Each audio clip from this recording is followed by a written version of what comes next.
Admiral Tejo stood on the bridge of the Starfall and looked at the endless darkness of space. Behind him, 11 other ships followed in perfect formation. This was humanity's first fleet, 12 ships in total. It was not much, but it was everything they had. The journey to the Galactic Assembly had taken 3 months. 3 months of careful travel through unknown space.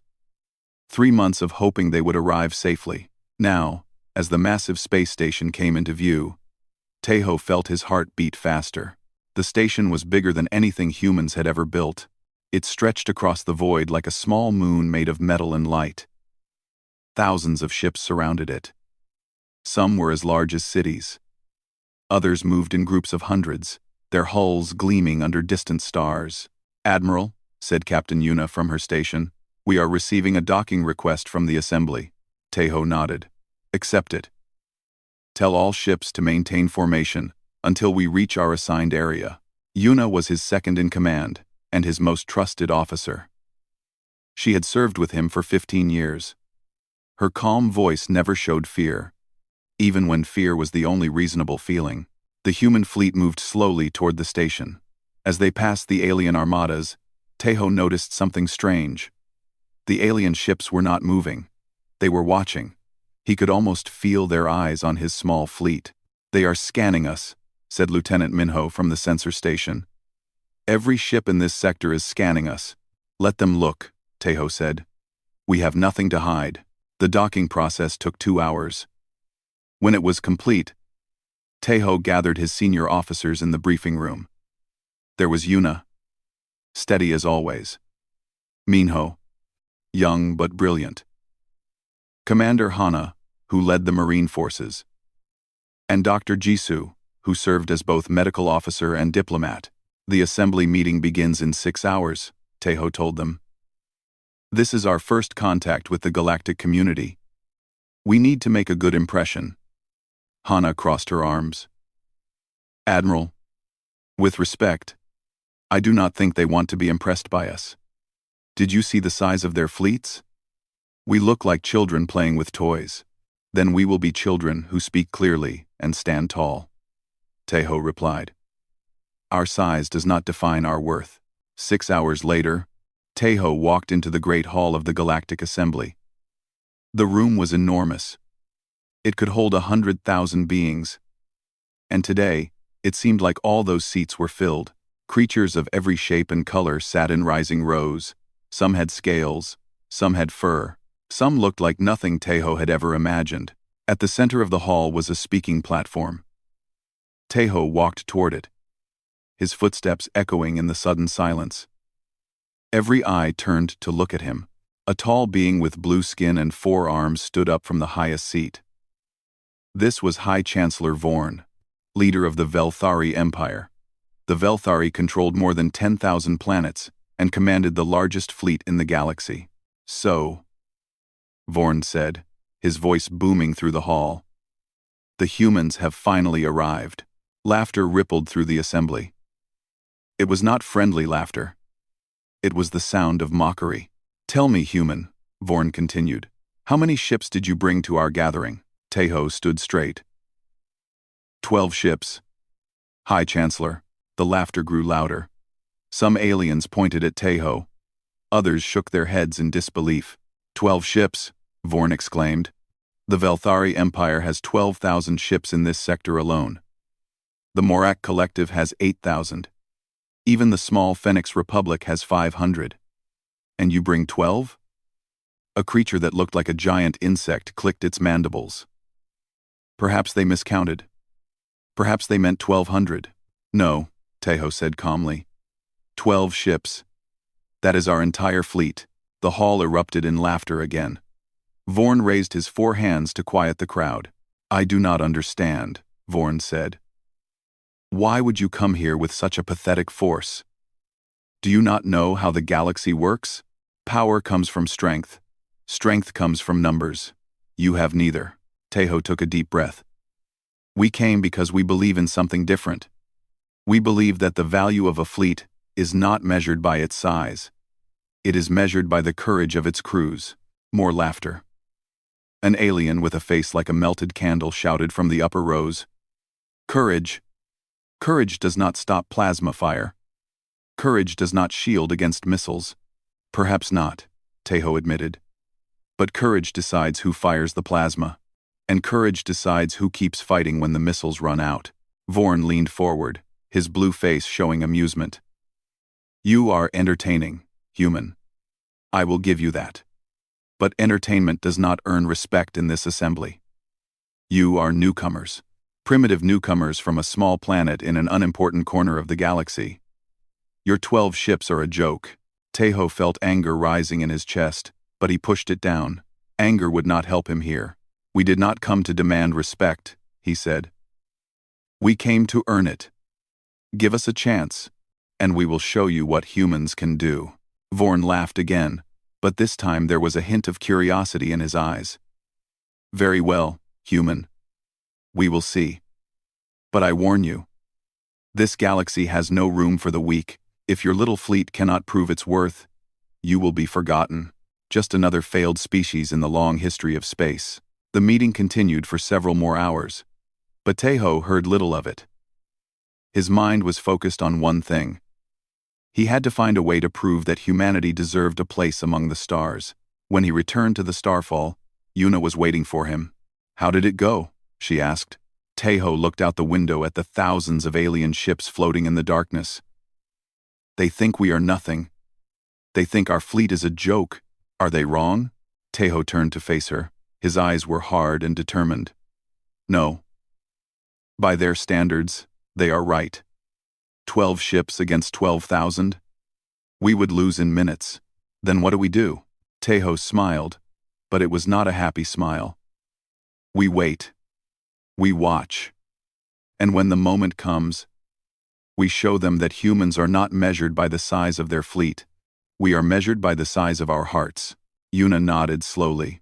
She had served with Tejo long enough to know that look in his eyes. It was the look he got before doing something impossible. The crew is ready, Admiral. Whatever you decide, we will follow. Tejo placed a hand on her shoulder. I know. That is why we will succeed. Not because of our ships, but because of our people. Outside, the alien fleets continued their patrols, unaware that the small human armada they had mocked would soon change everything they believed about war, courage, and the true meaning of strength. 3 weeks passed since the assembly meeting. The laughter had not stopped. Every day, Tejo heard whispers about the tiny human fleet. Every day, alien commanders looked at his ships with pity or amusement. But Tejo remained patient. He knew that opportunity would come. It came on a cold morning in the 3rd week. Tejo was eating breakfast in the mess hall when the alarm sounded. Red lights flashed across the walls. The sound of running feet filled the corridors as crew members rushed to their stations. He reached the bridge in 2 minutes. Yuna was already there, her face tight with concern. Report, Tejo ordered. A distress signal from Station Omega 7, Yuna said. It is a neutral trading post about 4 hours from here. They are under attack. Minho pulled up the data on the main screen. The station was large, home to over 50,000 beings from different species. Smoke and fire could be seen in the emergency footage. Who is attacking them? Tejo asked. The Krath Syndicate, Minho replied. A rogue faction. They broke away from the Morak Collective 2 years ago. Pirates, raiders, criminals. They have about 30 warships. Hana leaned forward. 30 warships against a defenseless station. Those people have no chance. Tejo looked at the screen. He could see the fear in the messages coming from the station. Families were trapped. Children were crying. Merchants who had never held a weapon were trying to hide from killers. What about the other fleets? He asked. The Velthari? The Morak? Yuna shook her head. The Velthari say it is not their concern. The station is in neutral space, and they do not want to risk ships for non-citizens. The Morak are embarrassed because the Krath used to be part of their collective. They are staying quiet. And the others? Same story. Everyone is waiting for someone else to act. Dr. Jisoo spoke up from the back of the bridge. Admiral, the station has a hospital wing. There are over 300 patients there, including many children. If the Krath take the station, those people will be sold as slaves or worse. Tejo closed his eyes for a moment. He thought about what Vorn had said. Power comes from strength. Strength comes from numbers. By that logic, he should do nothing. His 12 ships against 30 Krath warships would be suicide. But Tejo was not in the business of logic. He was in the business of doing what was right. Set course for Station Omega 7, he ordered. All ships, battle formation. The bridge went silent. Yuna stared at him. Admiral, with respect, this is madness. We are outnumbered more than 2 to 1. Our ships are smaller, our weapons are weaker. We cannot win this fight. Tejo turned to face her. Cannot is a strong word, Captain. I prefer to say, we have not won yet. This is not a game. People will die. People are already dying. On that station. Right now. And every fleet in this sector is doing nothing because they are afraid to lose ships. Tejo walked to the center of the bridge and looked at each of his officers. I did not become an admiral to watch innocent people die while I counted my ships. Did any of you join this fleet for that reason? No one answered. Then we go. And we fight. And we show this galaxy what humans are made of. The fleet moved out within the hour. 12 ships racing through space toward a battle they were expected to lose. Word spread quickly through the alien networks. The humans were going to fight the Krath. The humans were going to die. On the Velthari flagship, High Chancellor Vorn watched the human fleet on his scanner. They are fools, said his aide, a younger Velthari named Drath. Brave fools, but fools all the same. Vorn said nothing. He simply watched. Aboard the Starfall, Yuna worked on battle plans with Tejo and the other commanders. They gathered around a holographic display, showing the station and the Krath positions. The Krath have surrounded the station, Yuna explained. Their ships are positioned in a standard siege formation. They expect to overwhelm the station's defenses and board it within 6 hours. Standard formation, Tejo repeated. That is their weakness. Hana frowned. How is that a weakness? Standard formations work against standard enemies. The Krath have fought the same kinds of opponents for years. Large fleets that move slowly and hit hard. They know how to counter that. Tejo pointed at the display. But they have never fought humans. What makes us different? Minho asked. Tejo smiled. We are not standard. We are small, fast, and unpredictable. And most importantly, we trust each other completely.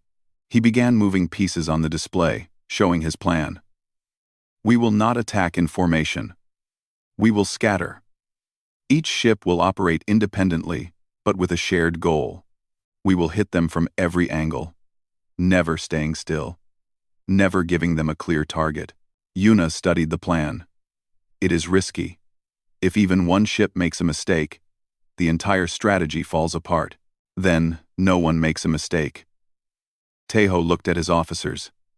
I trust each of you with my life. I have served with you for years. I know what you can do. The question is, do you trust me? One by one, they nodded. Good. Then let us show these pirates what a real fight looks like. The human fleet dropped out of faster-than-light travel near Station Omega 7. The Krath ships detected them immediately. On the Krath command vessel, the leader, a scarred creature named Brock, laughed when he saw the scanner. 12 ships? Is this a joke? He turned to his crew. Destroy them quickly. I want that station before dinner. The Krath warships turned to face the humans. 30 against 12. The numbers were clear. The outcome seemed certain. But Tejo had not come to play by their rules. All ships, he said into the fleet communicator. Execute plan scatter. Trust your training. Trust your instincts. Trust each other. The human fleet exploded into action. Instead of forming a line, they split apart. Ships flew in different directions, moving at speeds the Krath had never seen. They weaved between enemy vessels, fired quick shots, and disappeared before the Krath could aim. Brock watched in confusion as his ships tried to track the humans. What are they doing? They are everywhere. Sir, they are not fighting like a fleet, one of his officers said. They are fighting like individuals. Our targeting systems cannot predict their movements. Then fire at everything. The Krath began shooting wildly. but the humans were too fast. Every time a Krath ship locked onto a target, the human vessel was already gone. And in the chaos, the humans were doing damage. Small, precise strikes that disabled weapons and engines. On the starfall, Tejo watched his plan unfold. Keep moving. Do not let them breathe. We are the storm, and they are standing in our path. Yuna smiled despite the danger. The Admiral was right. They could not win by strength, but they could win by being better, faster, and braver. The battle had only just begun, but already the Krath were learning a painful lesson. The small human armada was not a joke. It was a nightmare they had never prepared for. The battle around Station Omega-7 had been raging for 2 hours. Fire and light filled the darkness of space. Explosions bloomed like deadly flowers against the stars, and through it all, the small human fleet kept moving. Captain Yuna guided the starfall through a gap between 2 Krath warships. Plasma bolts streaked past the hull, close enough to feel the heat. She pulled hard on the controls, spinning the ship away from danger. Port shields at 40%, Minho reported. We cannot take many more hits like that. Then we do not get hit, Yuna replied. On the main screen, she could see the other human ships dancing through the enemy formation. The Sunrise was making a run at a Krath weapons platform. The Iron Wave was drawing fire away from the station. Each ship was playing its part perfectly. Tejo stood at the center of the bridge, watching everything. His mind worked like a computer, tracking each vessel, each enemy, each opportunity. Tell the Sunrise to break left after their attack run, he ordered. The Krath are setting a trap at coordinates 773. Yuna relayed the message. Seconds later, the Sunrise curved away, just as 3 Krath ships appeared from behind an asteroid. The trap failed. How did you know? Minho asked. Tejo pointed at the display. The Krath moved 2 ships from their eastern flank. That left a gap, but the gap was too obvious. They wanted us to fly through it. Minho shook his head in amazement. The Admiral saw things that others missed. It was like he could read the enemy's mind, but the battle was far from over. The Krath had lost 5 ships, but they still had 25. The humans had lost none, but several ships were badly damaged. They could not keep this pace forever. Admiral, said Dr. Jisoo through the communicator. The station is reporting that the Krath boarding parties have breached the lower levels. Civilians are being taken hostage. Tejo's jaw tightened. How many? At least 200. Mostly workers and families. Hana stepped forward. Admiral, let me take the Marines. We can dock at the station and stop the boarding parties. That will leave the Starfall without ground forces, Yuna warned. The station needs us more, Hana replied. Those are innocent people. Children. I cannot sit here while they are dragged away in chains. Tejo considered for a moment. It was a risk. A huge risk. But Hana was right. They had come here to save lives. Not just win a battle. Go, he said. Take your best soldiers. Stop those boarders. Hana saluted and ran from the bridge. Within minutes, a shuttle launched from the Starfall and raced toward the station. Tejo watched it go, hoping he had made the right choice. Inside the station, the situation was bad. The Krath soldiers were brutal creatures. They did not care about laws or mercy. They only cared about profit.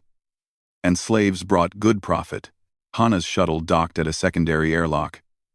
She led 20 Marines into the station's corridors. The gravity was unstable. The lights were flickering, and the air smelled like smoke and fear. Stay close, she whispered. We find the hostages first.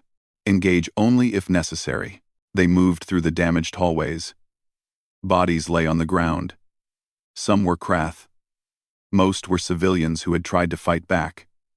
Hana felt anger burning in her heart. But she kept it controlled. Anger was useful only if it was focused. They found the hostages in a cargo bay. Over 200 beings were huddled together, surrounded by Krath guards. The guards were laughing, picking out the youngest and healthiest prisoners for the slave markets. Hana counted the enemies. 15 Krath soldiers. Her team had 20. The odds were acceptable. She gave the signal. Her marines attacked with perfect timing. Flash grenades blinded the Krath. Stun rounds dropped them before they could raise their weapons. It was over in 30 seconds. The hostages stared at the humans in disbelief. A small alien child, covered in dust and tears, walked up to Hana. "You saved us," the child said. "Why? You are not from here. We are not your people." Hana knelt down to the child's level. "Today, you are our people. That is enough." Back in space, the battle was reaching its peak. The Krath commander, Brock, was furious. His fleet was being humiliated by ships half his size. He had lost 10 warships now, and the humans were still fighting. "Focus all fire on the lead ship," Brock ordered. "Destroy the Starfall, and the others will fall." 20 Krath ships turned their weapons toward Teho's vessel. The concentrated attack was devastating. The Starfall's shields collapsed. The hull was breached in 3 places. Fire erupted on the lower decks. "We are taking heavy damage," Minho shouted. "We cannot survive another barrage like that." Teho gripped the command rail. "All ships, converge on our position. Protect the Starfall." The human fleet responded instantly. Every ship changed course, racing to defend their admiral. They flew into the storm of fire, putting themselves between the Krath and the Starfall. The Iron Wave took a direct hit to its engine. The Sunrise lost half its weapons, but they kept coming. They formed a shield around the damaged flagship, absorbing the attacks meant for Teho. Brock watched in confusion. "What are they doing? They are sacrificing themselves for one ship." His aide looked at the scanner with fear in his eyes. "They are not sacrificing themselves, Commander. They are protecting their leader. They would rather die than let him fall." "That is madness." "No," the aide said quietly. "That is loyalty." Inside the Starfall, damage control teams worked desperately to save the ship. Sparks flew from broken consoles. Smoke filled the corridors. But the crew did not panic. They moved with calm efficiency, trusting that their shipmates would do the same. Yuna looked at Teho. Blood was running down his face from a cut on his forehead, but his eyes were clear and focused. "The fleet is holding," she said. "But we cannot last much longer." Teho nodded. "We do not need to. Look," he pointed at the scanner. The Krath fleet was breaking apart. Ships were retreating, disengaging from the fight. The coordinated assault had stopped. "They are running," Minho said in disbelief. "We did it. We actually did it." Brock's ship was the last to leave. As it turned away, he sent one final message to the human fleet. "This is not over, humans. You won today, but I will remember this. I will remember you." Teho took the communicator. "And we will be waiting. Run back to your holes, pirate. Tell everyone what happened here. Tell them what happens when you threaten innocent people and humans are nearby." The Krath ship jumped to faster than light speed and vanished. The battle was over. Across the sector, alien ships that had been watching sent messages of shock and amazement. The humans had done the impossible. 12 ships had defeated 30. David had beaten Goliath. On the Velthari flagship, High Chancellor Vorn sat in silence. His aide waited for orders, but none came. The great leader was thinking, reconsidering everything he believed about strength and numbers. Finally, Vorn spoke. "It seems I was wrong about the humans." His aide nodded. "It seems you were, High Chancellor." Vorn looked out at the stars, toward the distant station where fires were being put out and lives were being saved. "Perhaps there is more to warfare than the size of one's fleet. Perhaps the humans know something we have forgotten." He did not know what that something was. Not yet. But he was beginning to understand that the small human armada was more dangerous than 10,000 ships commanded by cowards. The Starfall drifted slowly toward Station Omega 7. The battle was over, but the work was not done. Fires still burned on the station. People still needed help. And the human fleet, battered and broken, was determined to finish what they started. Tejo stood on the bridge, watching the damage reports scroll across the screens. 4 of his ships were badly hurt. The Starfall itself had taken more hits than any vessel should survive, but every ship was still flying, every crew was still alive. "We lost no one," Yuna said softly. "How is that possible?" Tejo shook his head. "I do not know. Maybe luck. Maybe something more. The crew is calling it a miracle. Then let them believe in miracles. We could all use something to believe in." The next few hours were spent helping the station. Human engineers worked beside alien technicians to repair damaged systems. Human doctors helped alien wounded. Human soldiers guarded the corridors while order was restored. Commander Hana returned to the Starfall with her Marines. She found Tejo in the mess hall, drinking coffee and staring at nothing. "Admiral," she said, "the hostages are safe. All 200 of them." Tejo looked up. "Any losses on your team?" "Some injuries. Nothing serious. Do-hyun took a blade to the arm, but he is already complaining about missing dinner. He will be fine." A small smile crossed Tejo's face. "That sounds like Do-hyun." Hana sat down across from him. "Sir, something happened on the station. Something I need to tell you." "What is it?" "After we freed the hostages, some of them asked me why we came. Why we risked everything for strangers." She paused. "I did not have a good answer. I just told them that we could not stand by while people suffered." Tejo nodded slowly. "That is a good answer, but it is not enough. I keep thinking about Vorn and the others. They have thousands of ships. They could have saved those people in minutes. But they did nothing." "Why?" Tejo set down his coffee. "Because they count ships, not people. To them, a fleet is a number, a resource. They calculate risk and reward like merchants counting coins. And we do not? No. We count something else. We count the lives we can save, the wrongs we can right, the hope we can give." He looked at Hana with tired eyes. "Every person on this fleet knows why we fight. Not for glory, not for territory. We fight because it is the right thing to do." Hana was silent for a moment. "The aliens will never understand that." "Maybe not, but that is their weakness, not ours." Word of the battle spread quickly through the galaxy.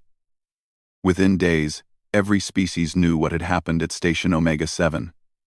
12 human ships had defeated 30 Krath warships. It was impossible. It was unbelievable. But it was true. The reactions were mixed. Some aliens were impressed.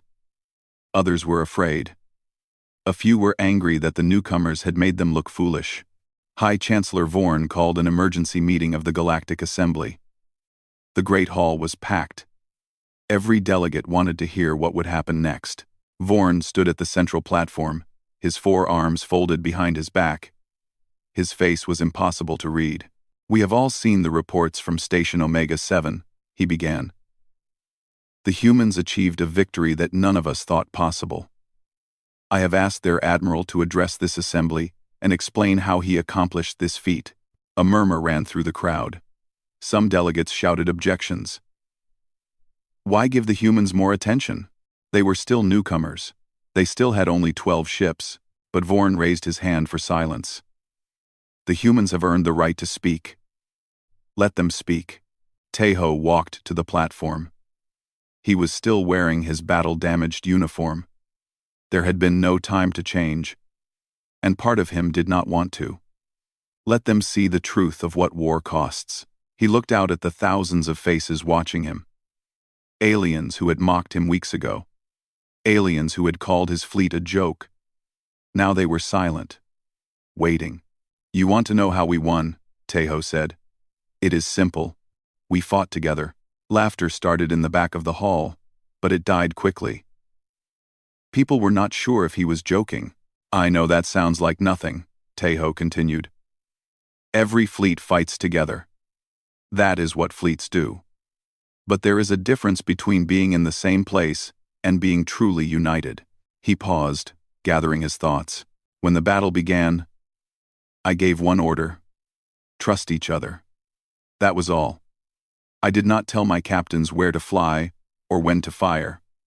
I trusted them to make the right choices, and they trusted me to support them.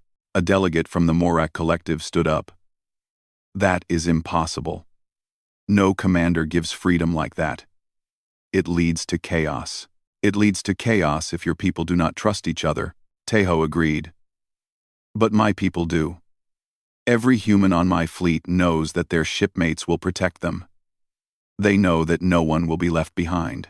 They know that we are all fighting for the same thing. And what is that thing? Vorn asked. Tejo looked directly at the High Chancellor. Each other. The hall was silent. The Velthari fight for power. The Morak fight for resources. The Krath fight for profit. You have different goals, different ambitions, different fears. When the pressure comes, you break apart, because you are not truly one. Tejo walked to the edge of the platform. Humans are different. We fight for our brothers and sisters. We fight for the person standing next to us. When I was surrounded by enemy ships, my fleet did not retreat to save themselves. They flew into the fire to save me, not because I ordered them, because they wanted to. A Phoenix delegate spoke up. That sounds like foolishness, throwing away lives for sentiment. Does it? Tejo pointed at the reports on the screens around the hall. We lost no ships, no crews. We won against odds that your calculations said were impossible. Is that foolishness, or is it something you have never understood? He turned back to face the full assembly. You counted our ships and laughed. 12 vessels. Nothing. But you forgot to count what matters. The hearts of the people inside those ships. The trust between them. The love they have for each other. Tejo's voice rose, filling the great hall. That is humanity's secret. That is why we won. Not because of weapons or technology or numbers. We won because we are family. Every human in my fleet is my family. And I would die for any of them. They would die for me. He let the words hang in the air. You can have your thousands of ships, your empires, your calculations. We will keep our 12 vessels and our unbreakable bond. And I promise you this, any enemy who faces us will learn what we learned long ago. The strength of the pack is the wolf. The strength of the wolf is the pack. Tejo stepped back from the platform. The assembly sat in stunned silence. For the first time, they were beginning to understand. The humans were not weak despite their small numbers. They were strong because of them. Every human ship, every human soldier, every human heart, they were all one. And that was something no alien fleet had ever achieved. 3 days had passed since Tejo's speech to the Galactic Assembly. The words had spread to every corner of known space. News channels broadcast recordings of the human admiral standing before thousands of alien delegates. Social networks buzzed with discussions and debates. Some said the humans were dangerous. Others said they were inspirational. A few said they were lying. But everyone was talking about them. On the morning of the 4th day, Tejo received an unexpected message. High Chancellor Vorn requested a private meeting aboard the Velthari flagship. Yuna did not like it. It could be a trap. The Velthari have not exactly been friendly. It could be, Tejo agreed. But it could also be something else. Either way, I need to know what Vorn wants. He took a shuttle to the Velthari ship alone. The vessel was enormous. Larger than anything humans had ever built. Armed guards escorted him through gleaming corridors to a private chamber where Vorn waited. The High Chancellor stood by a window that looked out at the stars. He did not turn when Tejo entered. Do you know how old I am, Admiral? Vorn asked. No, High Chancellor. 412 years. By your human counting. In that time, I have seen empires rise and fall. I have watched species destroy themselves. I have led my people through 7 wars. He finally turned to face Tejo. His blue face looked tired. In all those years, I have learned one truth. The strong survive. The weak perish. That is the way of the universe. Teho said nothing. He waited for Vorn to continue. But you, Vorn said softly. You have shown me something I did not expect. Your fleet is weak by every measure. I understand. Your ships are small. Your weapons are primitive. Your numbers are laughable. I know what we are, Teho replied. Do you? Because I am not sure I do anymore. Vorn walked closer. I watched the battle recordings from Omega 7. I watched your ships fly into impossible odds. I watched them protect each other without hesitation. I watched them win. He stopped directly in front of Teho, and I found myself feeling something I have not felt in 200 years. Envy. Teho blinked in surprise. Envy? Yes. The Velthari have the greatest fleet in the galaxy. We have conquered thousands of worlds. We have crushed every enemy who dared to challenge us. But when I watched your people, I realized something terrible. Vorn's voice grew heavy. We have forgotten why we fight. We conquer because we can. We grow because growth is expected. But there is no heart in it anymore. No purpose. My captains fight for promotion. My soldiers fight for pay. No one fights for each other. He looked down at his 4 hands. I have led my empire for 80 years. I have made it larger and stronger than ever before. But I cannot remember the last time one of my officers was willing to die for me. Not for the empire. For me. Teho understood now why Vorn had called him here. The great leader of the galaxy's mightiest empire was not threatening him. He was confessing. High Chancellor, Teho said carefully. Power without purpose is just weight. It holds you down instead of lifting you up. Vorn nodded slowly. The humans have known this all along. Have they not? That is why you came here with 12 ships and no fear. Because you knew something we forgot. We knew that we had each other. That was enough. Vorn was silent for a long moment. Then he did something that shocked Teho completely. He lowered his head in a bow of respect. Admiral Teho of Earth. On behalf of the Velthari Empire, I apologize. We mocked you. We dismissed you. We were wrong. Teho was too stunned to speak. I am not a sentimental being, Vorn continued. I do not offer friendship easily. But I offer it now. The Velthari wish to be allies of humanity. Not because of your strength, but because of your heart. He raised his head and looked Teho in the eye. Teach us. Teach us what you know. Help us remember what we lost. Teho finally found his voice. I am not sure it can be taught, High Chancellor. It must be felt. Then help us feel it. Start somewhere. Anywhere. Just help us become something more than a collection of ships and soldiers. Teho thought about it. He thought about his crew, his fleet, his people. He thought about everything they had been through together. I can try, he said at last. But it will not be easy. You will have to change. Really change. Not just your tactics, but your hearts. Vorn smiled. It was a strange expression on his alien face, but it seemed genuine. We are old. We are set in our ways. But we are not dead. Not yet. 1 week later, a ceremony was held in the Great Hall of the Galactic Assembly. Every species sent their highest representatives. The hall had never been so full. Teho stood at the central platform, surrounded by his senior officers. Yuna was there. Hana. Minho. Jisoo. The faces of the people who had made everything possible. High Chancellor Vorn approached carrying a ceremonial staff made of crystal and starlight. It was the staff of recognition, given only to those who had earned the respect of the entire galaxy. Admiral Teho, Vorn announced to the assembly. You came to us with 12 ships and a dream. You were mocked. You were dismissed. But you did not give up. When others watched innocent people suffer, you acted. When others calculated the odds, you charged into battle. He held out the staff. Today, we honor you and your fleet. Not for your victory, though that was remarkable. We honor you for reminding us what warriors should be. Protectors. Guardians. Family. Teho took the staff. It was lighter than he expected.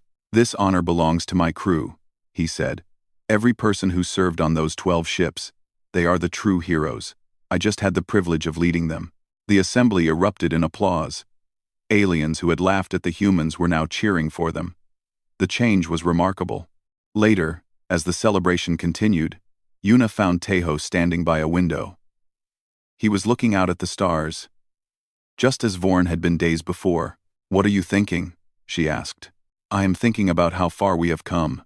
A few weeks ago, we were a joke. Now we are allies of the most powerful empire in the galaxy. Does it feel strange?" Tejo laughed softly.